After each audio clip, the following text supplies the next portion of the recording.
Hello friend, welcome to my another video. तो इस video में बात कर रहे हैं हम क्वेश्चन नंबर 12 के बारे में। समझ लो क्वेश्चन नंबर 12 क्या बोल रहा है। Two APs have same common difference. Two AP दे रखिए, इसका कॉमन डिफरेंस क्या है? Same. Between there 100 terms is 100। ठीक है, जो डिफरेंस है दो एपीज की 100th टर्म का वो 100। तो बोल रहा है कि what is the difference between their 1000 term. तो आपको डिफरेंस फाइंड करना है इन दोनों ही ईपी का 1000 टर्म का, कि क्या डिफरेंस निकल के आ रहा है। तो कर लीजिए, बहुत इजी क्वेश्चन है, बहुत इजी वे में कराऊंगा। ठीक है, सॉल्यूशन देख लो।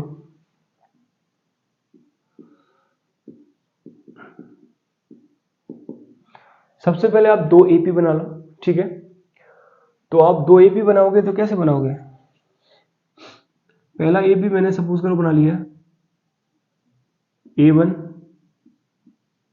A2 A3 A4 डट। ये मेरा क्या हो गया? First AP. ये लिख दूंगा मैं, फर्स्ट एपी। ठीक है, अब मैं सेकंड एपी बना लेता हूं। एक second AP B1 B2 B3 B4 डट। ठीक है, क्योंकि आपको यहाँ पता बता दिया उसने क्लियरली कि कॉमन डिफरेंस जो क्या है, सेम है। तो यहाँ पे डी की वैल्यू क्या होगी? सेम रहेगी, तो उसे मैं डी मान सकता हूँ। ठीक है, अच्छा सबसे पहले आप यहाँ पे क्या करोगे? केस फर्स्ट करोगे। क्या करोगे आप? Case first. समझ में आ रहा है कि नहीं आ रहा? केस फर्स्ट में फॉर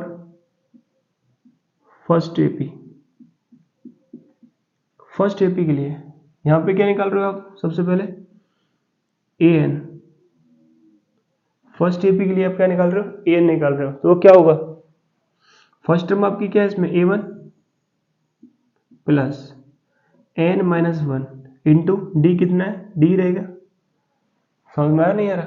अच्छा, अब ये क्या बोला था? 100 टर्म की बात चल रही थी, तो A100 निकालेंगे। फिर क्या हो जाएगा? A1 प्लस का 99D। अब ये क्यों हुआ 99D? क्योंकि 100 की वैल्यू यहाँ रखूंगा तो 100 माइनस वन क्या होगा? 99। 99D। ये मेरा फर्स्ट इक्वेशन हो गया। ऐसे ही यहाँ पे फॉर सेकेंड एपी। अब सेकेंड एपी के लिए क्या हो जाएगा यहाँ पे? तो अब मैं यहाँ पे क्या करूंगा? यहाँ पे भी 100 निकालूंगा, लेकिन यहाँ मैं क्या लिखूंगा? B100 लिखूंगा। क्या लिखूंगा? B100 लिख लेता हूं। ठीक है, तो क्या हो जाएगा यहाँ पे? B1 प्लस का 99D। ठीक है कि नहीं? सिमिलरली ऐसे ही अब उसने बोला था कि दोनों एपीज का जो डिफरेंस है क्या है? दोनों एपीज का जो डिफरेंस है क्या लिखेंगे? According to question A100 minus B100 is equal to क्या था बेटा? 100 था नहीं 100? ठीक है, तो A100 क्या निकल के आया मेरा? A1 माइनस प्लस का सॉरी 99D। अब नेगेटिव करना है इसको, तो B पॉजिटिव है, नेगेटिव साइन लगा इसलिए माइनस का B1 हो गया एंड माइनस का 99D इजिकल टू 100। अब इससे ये कट गया तो A1 माइनस का B1 इजिकल टू कितना है बेटा? 100।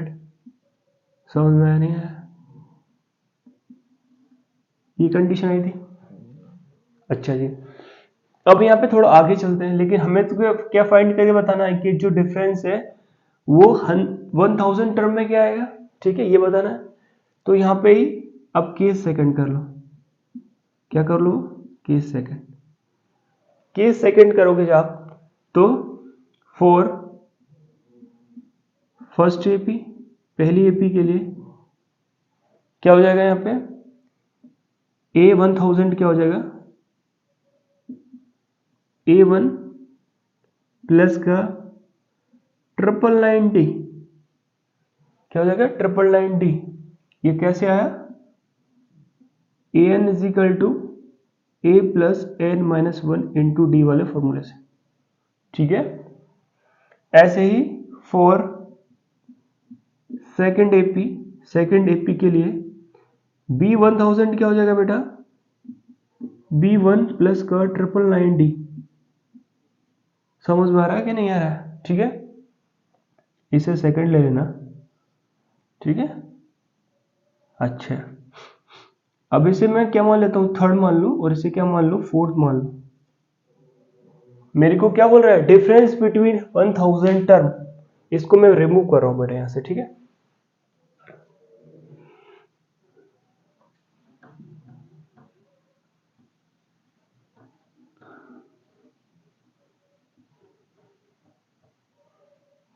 देखो, अब A1000 माइनस B1000, यही तो फाइंड करना है हमें। इजिकल टू क्या हो जाएगा, A1000 कितना है, A1 प्लस का 999D माइनस B1 माइनस का 999D। इस 999D से 999D कट गया, क्या बचा बेटा, A1 माइनस का B1, ठीक है। अब A1 माइनस का B1 मेरे को यहाँ मैं फाइंड कर चुका हूँ, कितना है वो 100। तो यहाँ पे क्या करूंगा मैं, इस इक्वेशन को क्या मान लेता हूँ, फिफ्थ, यानी कि A1000 minus B1000 is equal to क्या हो गया, A1 माइनस का B1। तो यहाँ पे मैं लिख दूंगा, put value of A1 minus का B1 is equal to 100 in equation fifth, ठीक है। अच्छा, ये तो मेरा क्या हो जाएगा, ये A1000 माइनस का B1000 इज इक्वल टू 100, ये मेरा क्या आ गया, आंसर आ गया। यानी कि दोनों एपीज की 1000 टर्म का जो डिफरेंस है वो भी कितना आ रहा है, 100 आ रहा है। तो होप कर रहा हूँ ये क्वेश्चन आपको अच्छे से समझ में आया होगा। मिलते हैं नेक्स्ट वीडियो में क्वेश्चन नंबर 13 के साथ। चैनल को सब्सक्राइब नहीं किया तो कर लीजिए, वाला आइकन दबा दीजिए, इससे रिलेटेड वीडियो